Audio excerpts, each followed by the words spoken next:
Agora só algumas regrinhas de como interpretar. Ah, pastor, mas tudo isso que você falou não tira a credibilidade da Bíblia? Não, não tira. Porque nos pontos fundamentais a Bíblia não se diverge, a Bíblia não se contradiz, a Bíblia é infalível, inerrante, inspirada. Porque Deus na sua soberania preservou. Regras para interpretar. Como eu interpreto então? Existe uma frase em latim que ficou muito famosa na Reforma Protestante. Esse era um dos meios principais que eles interpretavam a Bíblia ao ler. Esse termo em latim é orare et labutare. Orare et labutare. Orar e labutar. Orar e trabalhar. Por que orar? Porque a Bíblia é divina. Foi Deus que escreveu. Eu preciso da luz do Espírito Santo para interpretar. Eu preciso do discernimento, da pulsão do Espírito Santo, que ela é divina. Foi Deus que escreveu, eu preciso saber. E labutare, porque a Bíblia tem gramática, foi escrito com alfabeto, com letra, tem uma história, ela é humana, ela precisa ser interpretada. Então eu oro para Deus me dar discernimento, me dar luz, mas eu trabalho, leio comentários, faço exegese, leio no grego, leio no hebraico, ralo na sua interpretação. Então essa era uma das maneiras que o povo da Reforma usava para interpretar a Bíblia. Oração e estudo, orare et labutare. Então nós devemos fazer a mesma coisa. Não adianta só orar, pedir Deus fala, Deus mostra, Deus não. Você precisa ter comentário, dicionário, história, precisa ralar, porque senão você fica místico. Mas não adianta só o labutare também, porque se só labutar, você vai virar um crítico, um teólogo seco, frio, vazio, murcho, que relativiza. Não, orar para quê? Jejuar para quê? Santificar para quê? Se torna relativizado. Então é ortodoxia e piedade. Orare et labutare. Segundo, regras para interpretar. Primeiro, oração e estudo. Segundo, eu devo saber o tema, o enredo da Bíblia. Antes de ler, se eu ler com a perspectiva do tema central, eu vou ter uma interpretação mais próxima do que Deus quer falar. Então, antes de ler esse livro, qual é o tema principal? Qual é o enredo? Qual é a trama? Qual é a espinha dorsal do livro? A mensagem central da Bíblia é a história da redenção.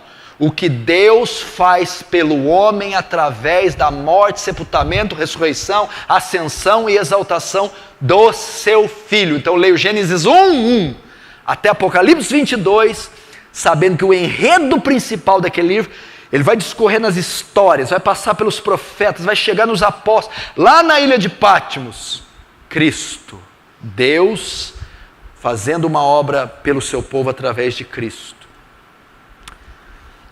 Assim você vai ler e interpretar de maneira correta à luz do tema principal. Terceiro, como interpretar, regras para interpretar a Bíblia.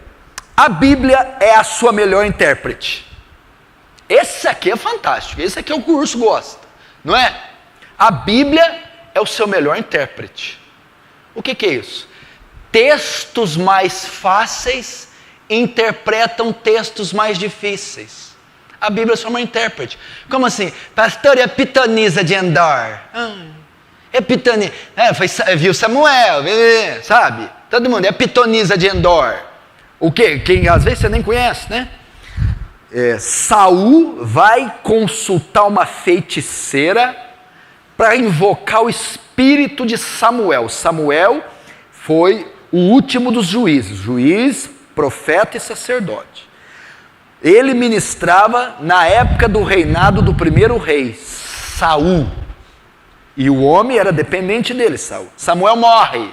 Saul, desesperado para buscar uma palavra, vai consultar uma adivinha, uma médium, uma bruxa.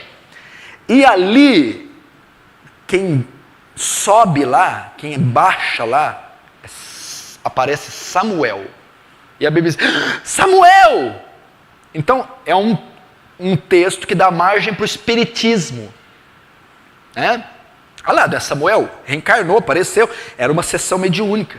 É um texto difícil. Tem maneira de se interpretar ele. Mas eu vou para outros mais fáceis. A Bíblia apoia o espiritismo? Não. Hebreus 9:27. O homem está ordenado morrer uma vez só. Depois disso vem o juízo. Deus está claro aí sobre o espiritismo. Pronto. Deuteronômio 18. Não achará entre ti quem consulta os mortos, nem necromante, nem adivinho. Aquele que faz tal coisa para o Senhor é abominação. Pronto, Deus está falando que o espiritismo é uma abominação. Textos mais fáceis. Textos que testificam clara. Porque a imagem, pastor. Porque a Maria. Não, tem textos claros. Então, a Bíblia é a sua melhor intérprete. Textos mais fáceis interpretam textos mais difíceis. Eu não preciso ficar ali pelejando com a pitonisa. Será que tem espiritismo? Não tem espiritismo? Tem outros textos que Jesus, que Deus, condena o espiritismo.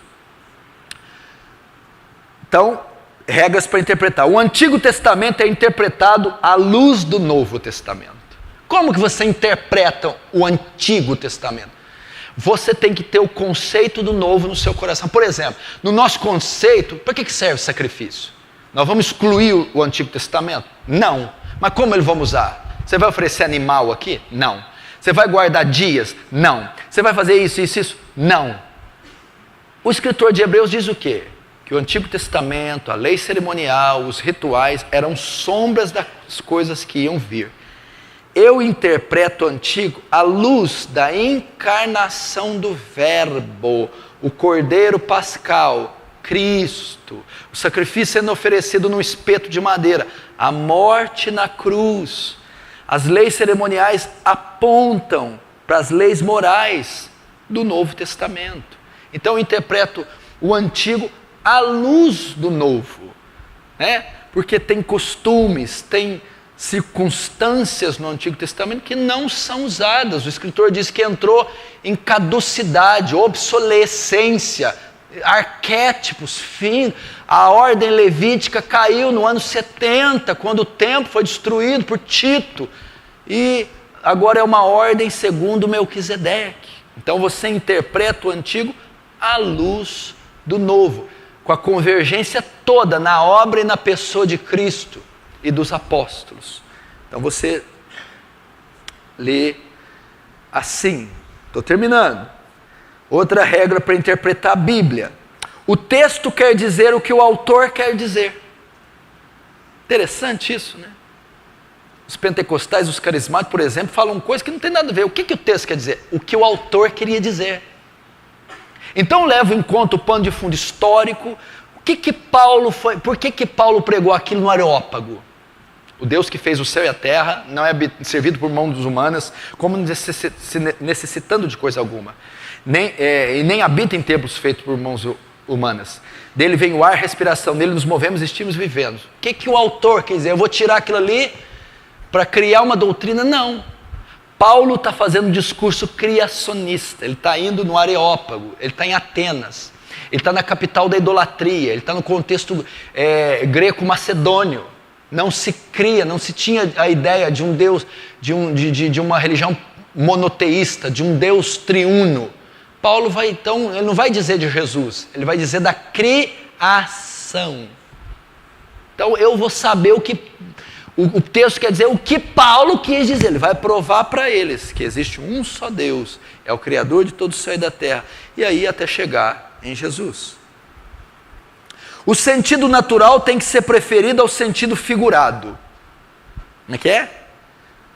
Sempre quando você lê, você tem que ver o sentido literal, natural. Ele deve ser preferido. Por exemplo, quem não crê será jogado no inferno. Não, inferno é figurado, não existe. Não, sempre opta pelo literal, pelo natural. Inferno é inferno. Só opta pelo sentido figurado quando for explícito. Eu sou a porta. Você não falou literal? Jesus é uma porta. Jesus não é uma porta, não tem maçaneta, é figurado. Ele está dizendo que ele é a maneira, ele é o método que eu chego a Deus, a porta. Mas sempre quando ler, opte pelo sentido natural. Por quê? Porque a nossa geração já estragou a interpretação. Os neopentecostais só interpretam no sentido figurado, tudo é figurado. Não, aqui pé não é pé, aqui vinho não é vinho, aqui Jesus não cansou, aqui não foi sangue que ele suou, é tudo figurado. Não, é natural, é literal. E último, o texto deve ser interpretado à luz do seu contexto. À luz do seu contexto. O que quer dizer isso? Texto sem contexto é pretexto para uma heresia. O que mais gera seita, engano? A pessoa está pregando, está evangelizando, está ensinando, está escrevendo livro, e ela está usando a Bíblia, mas um texto fora do seu contexto. O que é o contexto? Versículos anteriores e versículos posteriores ao texto vão definir o que o texto está dizendo. Então nunca traduza um texto fora do seu contexto. O que é o contexto? É assim, ó. João 3,16. Porque Deus amou o mundo de tal maneira. Qual que é o contexto? Quem falou esse texto? Jesus. Para quem falou? Nicodemos. Quem era Nicodemos? Um príncipe dos fariseus. Que época que foi? Aí você vai chegar na interpretação correta. Nunca interprete um texto fora do contexto. Por exemplo, um texto que muitos interpretam de forma errada. Hebreus 12,15. Que nem uma raiz de amargura brotando vos prive da graça de Deus e vai. Está vendo? Você não cumprimentou o irmão, ele está com raiz de amargura. Está vendo? Você falou duro com o irmão, ele ficou com brotou a raizinha, cresceu e virou uma coisa que está causando bloqueio. Não é isso que o texto quer dizer, não tem nada a ver. Raiz de amargura lá é adorar outros deuses e achar que vai ter paz com Deus. Mas como você sabe disso? Por causa do contexto. O escritor de Hebreus era versado no Antigo Testamento. Ele conhecia muito da Torá. Ele usou um texto de Deuteronômio 29:18, que os israelitas estavam adorando outros deuses e esperando ter paz com Deus. Ou seja, o texto está falando de apostasia. A raiz de amargura é apostasia. Cuidado para não se desviar da verdade, cuidado para não adorar outros deuses, achando que Deus vai aprovar. E muitos se contaminem. Aí vai dizer de Esaú, que trocou sua primogenitura por uma lentilha. O que tem a ver Esaú? Olha o contexto. Com raiz de amargura, de ficar ferido com o irmão. Está falando que Esaú apostatou. Então o texto de Hebreus 12:15, raiz de amargura, fora do seu contexto, é uma ferida que eu tenho, brotou contra o irmão, está ali. No seu contexto, é apostatar da fé. É apostatar servir outros deuses. Então, essas são algumas regras para você interpretar as Escrituras.